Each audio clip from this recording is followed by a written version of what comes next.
लालच में फंसकर चिड़िया के बेटा को तुरंत बुलाता है, नहीं चिड़िया तक वो पहुंच सका, घर में ही फंस जाता है। बड़े लड़का को ज्यादा चालाक समझता था, उसे भेज दिया गया सोने की चिड़िया को लेके आओ, लेकिन वो अनपढ़ में फंस गए, बहुत तक नहीं पहुंच पाया। इंतजार देखकर भाई फिर दूसरों भर तैयार, जगत में हर की लीला है या परंपार, दुनिया में हर की लीला है या परंपार।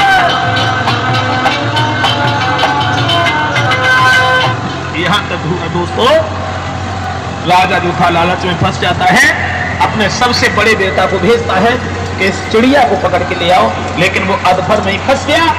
दूसरा तैयार हुआ, वो भी गया, लेकिन वहां तक वो भी नहीं पहुंचा, वो भी अधभर में ही फंस गया।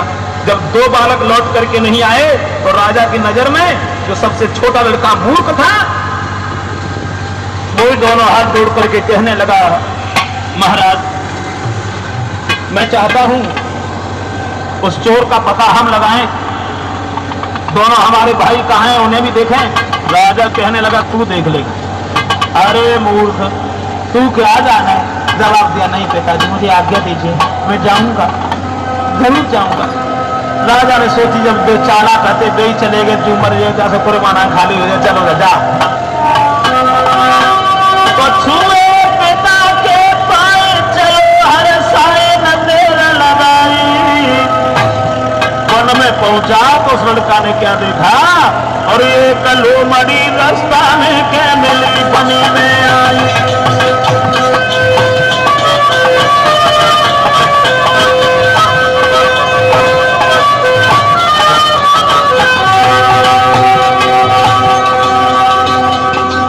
लड़का जैसे ही आगे बढ़ा है, लेकिन अकेला जंगल में घूम रहा था कि वो चोर हमें कहाँ मिले, सोने की चिड़िया कहाँ मिले। अब समा एक लोमड़ी ने रास्ता घेर ली, अब बेटा खड़े हो जाओ। जब देखा कि ये लोमड़ी तो आदमी की भाषा में बात कर रही है, खड़ा हो गया।